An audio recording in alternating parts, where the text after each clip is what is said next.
Hello everyone, and welcome back to Scotty Holiday 2 for another Obi-Wan Kenobi episode review and breakdown. My name is Scotty Holiday, and today we are talking about episode 5 of the Obi-Wan Kenobi series. I've said it before, and I'll say it again, this series cuts deep with the emotions every single episode. To be honest, this whole cast is just phenomenal, and I'm so sad we're only getting one more episode with them. I have yet to cry, but episode 6 may be the one to break me because the feels were strong with this one. Before I get into the episode, please make sure to like the video and subscribe to my channel for more Star Wars content. I'll be breaking down all 6 episodes of the Obi-Wan Kenobi series, and you can check out the first 4 at the link in the cards if you're interested. Now let's get into this video. As soon as the title went black and we saw the first shot, I immediately knew we were on Coruscant. I thought we were going to get another random temple flashback, but once I saw the dark robes and the Padawan braid, I knew that that was Anakin motherfucking Skywalker. Once Obi-Wan came into the scene and the two of them started their typical banter, I was right back into episode 2 all over again. Obi-Wan's wig is a bit suspicious, but we're gonna let that slide for nostalgia. They begin sparring, and as soon as their sabers clash, we cut to Vader staring out the window of his Star Destroyer. The juxtaposition, amazing.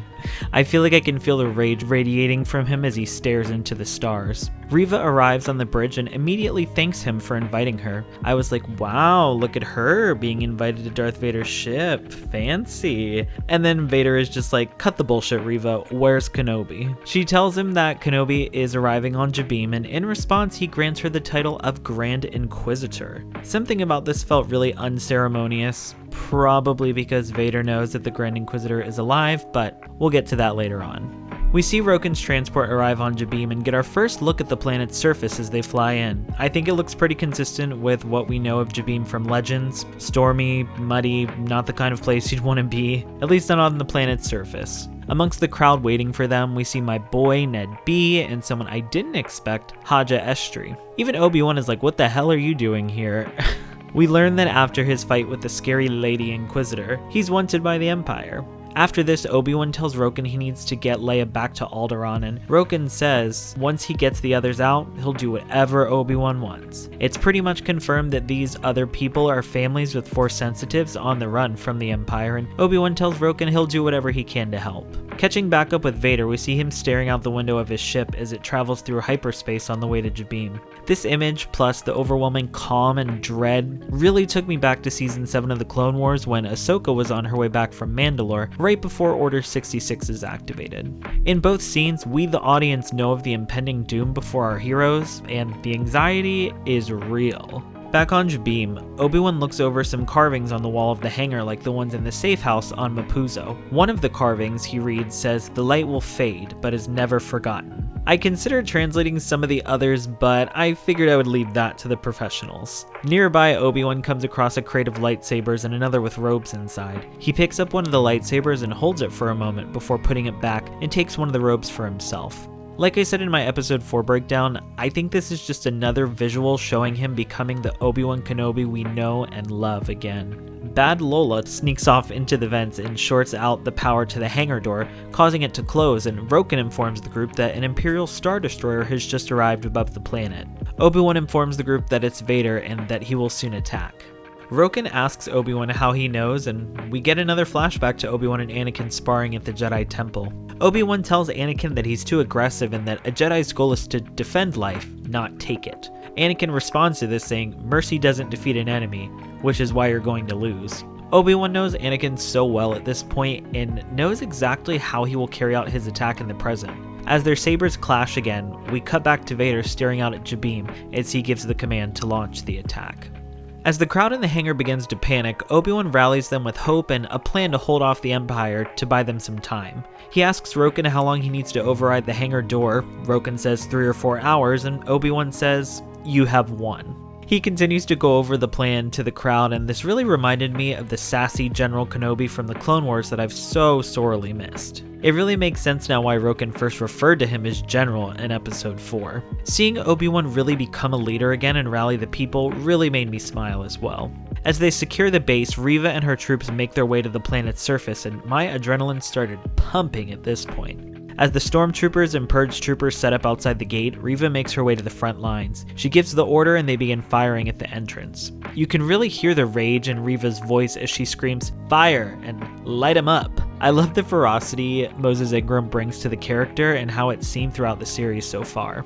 With no luck on the hangar door, Leia insists on going into the vent to try and reconnect the power, and with a little convincing from Obi-Wan, Roken agrees. Obi-Wan gets a message from Bail on his comm and goes off to listen away from the group. Bail says he's worried that Vader may have found them or learned of the twins. He says if he doesn't hear back from Obi-Wan soon, he'll head to Tatooine to help Owen with the boy. While Obi-Wan contemplates the message, he does that little mustache twirl thing that we love so much. Tala comes to find him and tells him about a mission where she first saw the true nature of the Empire and what made her decide to fight back. She explains that they were ordered to gather 4 Force-sensitive families and how the Inquisitors executed all of them, including 6 children. She says in that moment she couldn't do anything to help, and though she may not be able to forget it, now she chooses to fight to make things better.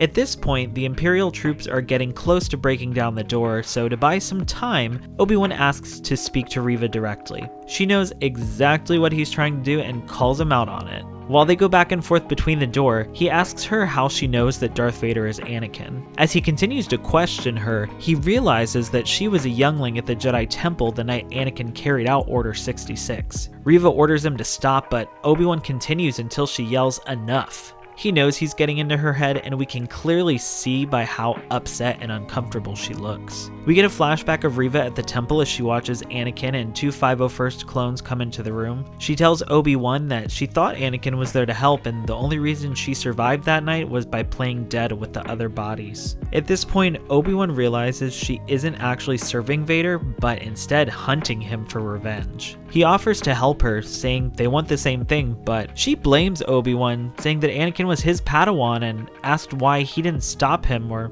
help to save them. Poor Reva really has some deep trauma from that night, understandably, but instead of accepting help, she chooses to push everyone away. After this, she slams her lightsaber through the door at Obi-Wan, cutting through the barrier and forcing through the entrance to the base. A battle ensues and Obi-Wan, Tala, Roken, Ned B, and the other refugees of the path start firing at the incoming stormtroopers and purge troopers as they fall deeper back into the base. We see the mother of the child Haja helped in episode 2 there fighting with them. Tala is busting her ass during this battle as well. She's calling shots and taking down stormtroopers left and right, but when I realized how hard she was fighting, I knew something bad was going to happen to her. Then, sure enough, she gets shot in the stomach and falls to the ground. I literally felt my heart drop when this happened. Between Obi-Wan screaming her name and fighting to try to get back to her, then Ned B using his body to shield her from the oncoming fire, I got so choked up. I was hoping he would carry her to safety, but when the scene started going in slow motion and the music started swelling, I knew this was going to be the end. Just the look on her face as she stared at Ned B, the sound of him powering down, looking at the blood on her hand, it was a lot. She activates a grenade and before Obi-Wan can get back to her, she shoots the door control and says her last words, "May the Force be with you." Then the grenade explodes. Give this woman a damn Emmy. She appeared in 3 episodes and had such an impact. Plus, Indira Varma's acting was just so phenomenal in this role. I'm so sad she's dead. Moving on, we see more of the flashback of Anakin and Obi-Wan sparring, showing off some similar moves to their duel in Revenge of the Sith. Anakin begins to overpower Obi-Wan, saying, "There's no way out, Master. Admit you are beaten," which perfectly reflects the situation Obi-Wan is currently in on Jabiim. He gives Haja his lightsaber, blaster, and comm, then leaves the hangar, deciding to offer himself up to the Empire. As the stormtroopers take him to Reva, he explains that instead of bringing him to Vader, he's bringing Vader to her. Obi-Wan knows he struck a nerve with Reva before and uses this to his advantage. He tells her that there are families and children back in the hangar and asks if she's going to let Vader do what he did to her to them, saying that they could end it together. You can tell by the look on her face that she is definitely considering the offer, but definitely torn. After relying on no one but herself for so long, knowing only pain and rage, we can tell she really doesn't know how to accept help or even compassion. Most, if not all of the Inquisitors are tragic characters who didn't even freely choose their own fate. They were made to feel alone and betrayed by the Jedi Order, then tortured to their breaking point. They take all the pain and hurt that they feel and inflict it on others. It's a vicious cycle that most of them can't even escape. I was not a fan of a Reva Redemption before, but now that we know her full story, I am fully on board and hoping for a Reva Redemption. And yes, that's what I'm calling it. She doesn't decline Obi-Wan's offer, but has 2 stormtroopers take him back inside to wait for Vader's arrival. In another scene of the flashback, Anakin disarms Obi-Wan saying, "Your weapon's gone, it's over," and lets out that super cute Anakin smile. In response, Obi-Wan tells him that his need for victory blinds him. Back in the hangar, while Leia continues to work in the vent, Bad Lola tries to attack her. While Leia holds her off, she notices a restraining bolt and removes it, returning Lola back to her normal personality. Using her as a flashlight, Leia is able to find the correct cord, plug it in, powering up the hangar control. Obi-Wan disarms the stormtroopers and makes his way back into the hangar just in time as well. He and Leia share a hug and, of course, she asks, "Where's Tala?" As they all make their way to the transport, we see Haja accidentally drop Obi-Wan's comm on the way. By this point, Vader has also arrived and entered the base. As he walks down the corridors toward the hangar, you can really feel his rage growing the closer he gets. Once he enters the hangar, he pulls a Star Killer, or Ahsoka, whichever reference you prefer, and stops the ship with the Force mid-takeoff. He's able to overpower the engines, slamming the ship back to the ground, showing just how powerful he really is at this point in his life. He tears the ship open using the Force, and once he realizes no one is inside, the other ship carrying our heroes takes off from behind. This was such a cool scene to watch, and I really loved seeing Vader go crazy with the Force. Drawing a parallel to their escape, we get our final scene of the flashback where Obi-Wan uses his bare hands to disarm and best Anakin, ending their training. He tells Anakin that his need to prove himself will be his undoing, which is true based on the events of the saga, and that until he overcomes it, a Padawan he will still be. This is obviously a reference to Vader's line in A New Hope to Obi-Wan during their battle on the Death Star. "When I left you, I was but a learner. Now I am the master." The way Obi-Wan speaks this line also harkens to Yoda's backwards speech, and I wonder if this is a lesson Yoda could have passed down to Dooku, then Dooku to Qui-Gon, then Obi-Wan, and now Anakin. Back in the present, Vader is still standing in the hangar, probably just raging inside his suit. Reva begins to approach him from behind, igniting her lightsaber in an attempt to strike him down, but Vader stops her mid-swing with the Force. Now, if I was her, I would have probably just given up at this point because no amount of power was gonna let her beat him, but she tries anyway. Vader easily evades all her attacks and, of course, with little to no effort at all. In a desperate attempt, she tries to use her helicopter lightsaber spinning against him. And I think this is when she starts to realize that this is a battle she can't win. Vader slows the spin almost to a complete stop and takes the lightsabers from her with the Force. He deactivates one and throws it down at the ground right in front of her, and of course, relentless Reva takes the bait and tries to fight him in a lightsaber duel. She's easily overpowered and outmatched. Vader is able to disarm her with the Force and points both blades ignited in her direction. I don't know about y'all, but I thought this pose looked extremely similar to one Ahsoka would use, which makes sense since Anakin was her master. It's the little things like this that make me love Star Wars even more. As Vader approaches her with both lightsabers in hand, Reva turns right back into that helpless child from the night Anakin stormed the temple, and we can see this as the scenes cut back and forth between the present and that night. Vader stabs her through the stomach with one of the blades, and as she falls to the ground, he says, "Did you really believe I did not see it, youngling?" Oof. I think I've said it in just about every breakdown, but the trauma is real in this series. Afterwards, a squadron of stormtroopers enter the hangar with, guess who? The Grand Inquisitor. He says to Reva, "Revenge does wonders for the will to live, don't you think?" Referencing not only his survival, but Reva's survival after Order 66. These Darksiders get so hell-bent on revenge that it will literally keep them alive.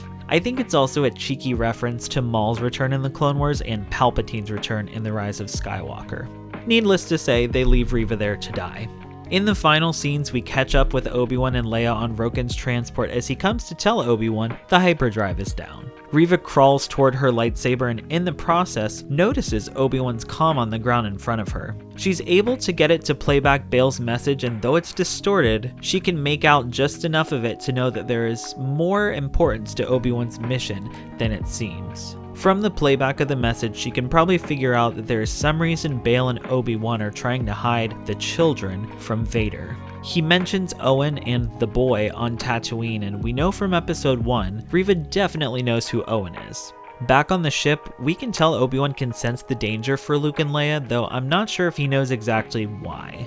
Then, the episode closes with the scene of the Lars homestead and a shot of Luke sleeping in his bed. So after all of this, I really have no idea what Reva is going to do. She's obviously not dead, but she's definitely wounded. Vader and the Grand Inquisitor make it pretty clear that they had no further use for her, and I really don't think they would accept her back after she turned on both of them. She essentially just relived her past trauma, and at this point, I think she could either go rogue and do something crazy or travel to Tatooine to even help Obi-Wan. We'll just have to wait and see.